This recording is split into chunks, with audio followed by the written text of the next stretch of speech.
நேர்களெல்லாம் நேர்களுக்காக நான் எஸ் ரோமான். அதாவது நீதி, அதாவது உண்மை, சத்தியம் என்ற பொய்க்கு எதிரானது, நடந்ததை நடந்தபடி கூறுவது.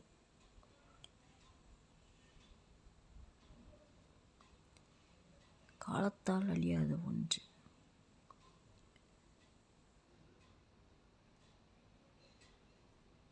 உண்மை எப்போதும் எளிமையானது. அதை ஏற்றுக்கொள்வது சில நேரங்களில் கடினமாக இருக்கும்.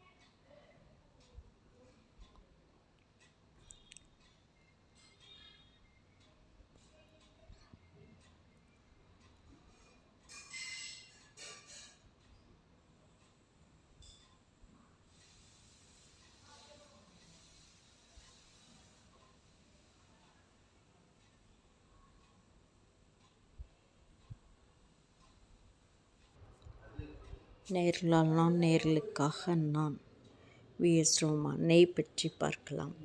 நெய் என்பது இந்திய சமையலில் மிக முக்கியமான மற்றும் ஆரோக்கியமான ஒரு பொருளாகும். இது வெண்ணெயை உருக்கி அதில் உள்ள நீர்ச்சத்தை எடுத்துவிட்டு தயாரிக்கப்படுகிறது. நெய் செரிமானத்தை தூண்டுகிறது மற்றும் குடல் ஆரோக்கியத்திற்கு நல்லது. நோய் எதிர்ப்பு சக்தி இதில் உள்ளது. ஏ, டி, விட்டமின் கே எல்லாம் உள்ளது. மூளை வளர்ச்சிக்கு குழந்தைகளுக்கு நல்லது. சரும ஆரோக்கியமாக இருக்கும். நன்றி.